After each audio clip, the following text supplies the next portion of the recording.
Bonjour, bienvenue à Pasteur, j'ai une question. Aujourd'hui, nous prenons la question de Romain qui nous écrit de Paris. Il aimerait savoir la différence entre l'adoration et la louange. J'estime que c'est une très bonne question, comme celle que nous recevons d'habitude. Quelle est la différence entre l'adoration et la louange? Pour comprendre ces deux termes, il faut aller dans les mots originaux dans lesquels ils ont été rédigés. En prenant la notion d'adoration, citée dans plusieurs passages de la parole de Dieu, il faut savoir que le terme grec qui est utilisé pour adoration, c'est le terme proskuneo, qui signifie tout simplement se prosterner contre terre, mettre la tête contre terre pour adorer le Seigneur. Donc, adorer, c'est se prosterner. Et le terme utilisé pour louer, yada, signifie célébrer, proclamer, confesser, faire des déclarations. Dans le texte hébraïque aussi, le mot utilisé pour parler d'adoration, c'est le mot chacha, voilà, qui parle donc d'adoration et de se prosterner. Donc ces deux termes déjà sont différents à l'origine. Aujourd'hui, dans nos églises, dans nos communautés, on utilise souvent les termes d'adoration pour parler de musique et d'instants où on est plus, où le rythme musical est beaucoup plus lent, amène plus à la méditation, et on utilise souvent le terme louange pour parler de musique un peu plus avec des rythmes un peu plus élevés. Mais intrinsèquement, la définition ne s'y trouve pas. C'est pas trop dans le rythme musical qui est utilisé pour c'est pas le rythme musical qui détermine si nous sommes en train d'adorer ou si nous sommes en train de louer. Bien vrai qu'il y a une conséquence directe avec ce dont je parlerai avec vous maintenant. Le Seigneur veut qu'on le loue. La Bible dit dans plusieurs passages de la parole, louez le Seigneur, louez l'Éternel. Romains chapitre 15, versets 11 à 13 dit par exemple, et encore, louez le Seigneur, vous toutes les nations, célébrez-le, vous tous les peuples. Ésaïe dit aussi, il sortira d'Isaïe un rejeton qui se lèvera pour régner sur les nations espérant en lui. Que le Dieu de l'espérance vous remplit de joie et de toute paix dans la foi pour que vous abondiez en espérance par la puissance du Saint-Esprit. Romains chapitre 15, versets 11 à 13. Donc, la Bible veut qu'on loue Dieu. Jésus aussi nous parle en Jean le chapitre 4, verset 23, un passage que nous connaissons, que nous utilisons souvent. Mais l'heure vient, elle est déjà venue, les vrais adorateurs adoreront le Père en esprit et en vérité, car ce sont là les adorateurs que le Père demande. Dieu est esprit et il faut que ceux qui l'adorent en esprit et en vérité. Le Seigneur veut que nous appliquions ces deux choses, mais comment le faire? Qu'est-ce qu'il signifie profondément? Avec ce que je viens de vous dire, la notion d'adoration donc est rattachée au fait de se prosterner, d'admirer. Plus simplement, ce que je veux vous dire, c'est que l'adoration de Dieu est rattachée à la personne de Dieu. On adore Dieu par rapport à qui il est. La louange fait référence plus à ses œuvres, à ce qu'il a fait. Je reprends donc, l'adoration est rattaché à la personne de Dieu. Donc, lorsque je vois Dieu, lorsque je vois sa grandeur, sa beauté, je me prosterne. Se prosterner, le mot adorer qui est rattaché à se prosterner, c'est s'abaisser totalement, c'est disparaître devant sa grandeur. Alors, dans une adoration, on aura plus les termes Seigneur, personne n'est comme toi. Tu es grand, tu es puissant, tu es majestueux, tu es extraordinaire. Donc, on déclare et on regarde dans sa pensée la grandeur de Dieu, la beauté de Dieu, la puissance de Dieu. L'adoration a un impact assez particulier. Tout à l'heure, je dirai quelques mots sur les conséquences de chacune de ces actions d'adoration ou de louange. Donc, l'adoration admire. L'adoration est une admiration. Elle est une admiration de la personne de Dieu. C'est la raison pour laquelle le style musical moins rythmé, plus calme, s'y est à l'adoration. Parce que lorsque vous dites à quelqu'un qui laisse, c'est pas avec beaucoup de bruit, vous prenez le temps de le contempler. L'adoration prend le temps de contempler. de l'admirer, d'admirer sa beauté. Tandis que la louange revient en fait de « Oh Seigneur, tu m'as délivré de mes souffrances. » Donc Dieu vous a délivré. Il vient de faire quelque chose. Je célèbre son nom. La louange peut faire référence à vous supporter une équipe sportive qui vient de remporter et vous célébrez, vous êtes content, vous avez gagné la victoire, vous avez obtenu ceci. Donc Dieu m'a guéri, que son nom soit loué. Dieu a fait ceci, qu'il est grand, qu'il est glorieux, qu'il est merveilleux. Merci Seigneur parce que tu m'as fait cela. Merci Seigneur parce que tu as apporté ceci dans ma vie. Merci Seigneur pour tes bienfaits. Tu as guéri mon enfant, tu m'as sauvé, tu m'as ouvert les portes du travail, tu m'as donné le mariage, etc., etc. Donc là, on parle de l'action de Dieu. Lorsqu'on parle donc de la louange et on célèbre le Seigneur, on est content. Donc la louange vient pour manifester une victoire. C'est pourquoi un des synonymes donc de la louange, c'est la célébration. Elle vient pour manifester une victoire. Elle est beaucoup plus gaie, elle est joyeuse. Tandis que l'adoration est une admiration. Et donc elle est plus posée.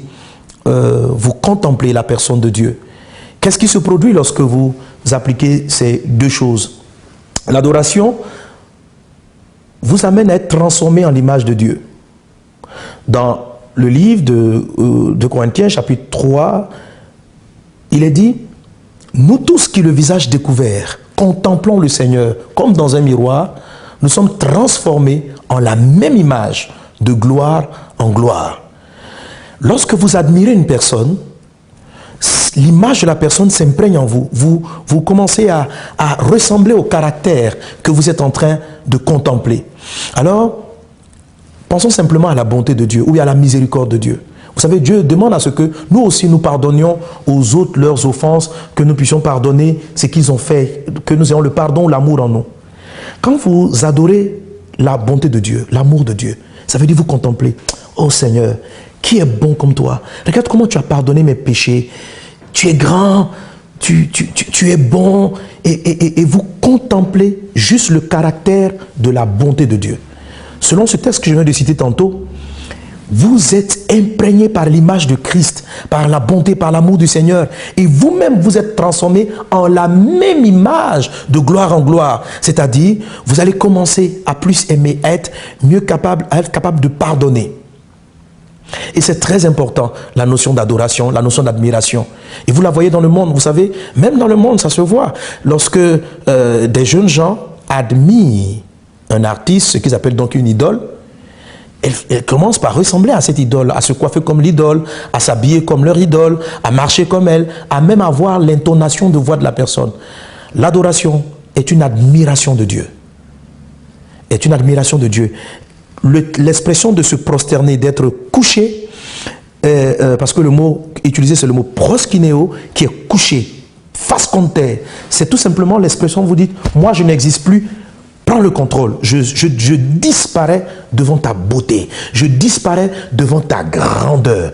Et selon ce que la Bible dit dans le livre de Corinthiens, l'image de Dieu vient s'imprégner en vous. Et quand vous sortez de l'adoration, vous êtes transformé, parce que vous avez contemplé la grandeur de Dieu. Et la Bible dit, nous tous qui le visage découvert, contemplons le Seigneur, nous sommes transformés en la même image de gloire en gloire.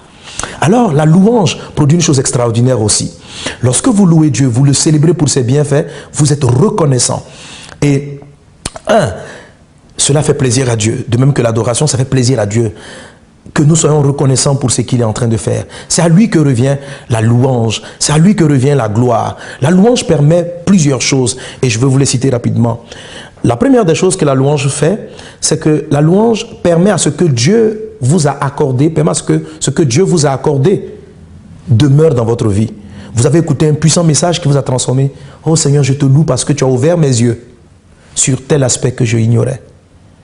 Quand vous lui dites merci, vous reconnaissez qu'il vient de faire ceci. Ce qui va se passer, c'est que le bienfait que vous venez de recevoir va continuer à avoir de l'impact dans votre vie.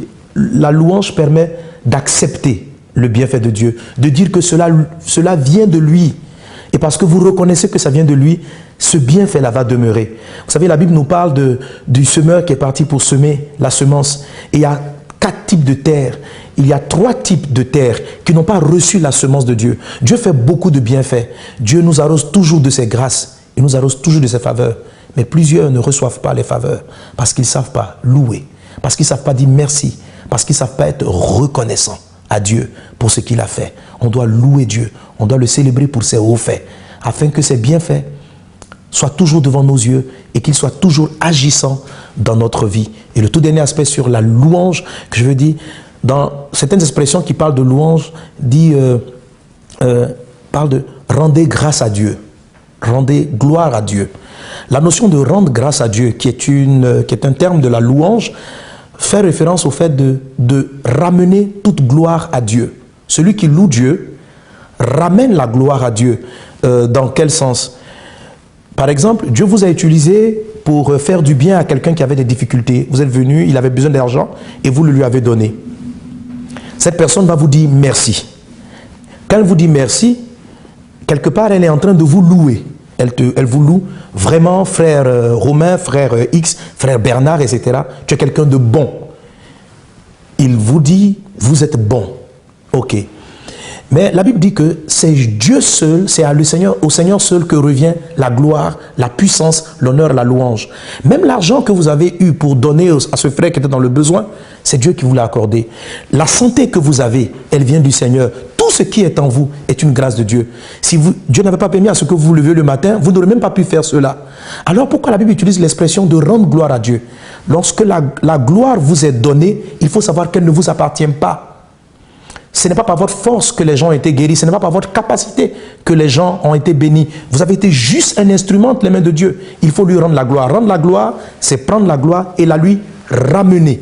De dire, Seigneur, si j'ai été une bénédiction pour Romain, c'est à cause de toi. Je te loue de ce que tu as mis dans ma main les moyens pour aider un tel. Si vous ne rendez pas la gloire à Dieu, si vous ne louez pas Dieu, votre cœur va accumuler ce qu'on appelle de l'orgueil. Vous finissez par vous croire compétent, par vous croire puissant. Lorsque vous avez fini de prêcher, les gens vous apprécient, vous avez bien parlé. Mais qui vous a donné la langue? C'est le Seigneur. Il faut le louer. Il faut lui rendre sa gloire. Lorsque vous priez pour un malade qui a été guéri, qu'est-ce qu'il faut faire? Il faut louer Dieu. Si vous acceptez juste les reconnaissances des hommes et que vous vous asseyez sans louer le Seigneur, vous êtes en train de cumuler dans votre vie quelque chose que vous ne méritez pas. Vous n'avez aucun pouvoir, nous n'avons aucune puissance. Toutes choses lui reviennent. Il a été trouvé le seul digne de recevoir l'honneur, la gloire, la puissance.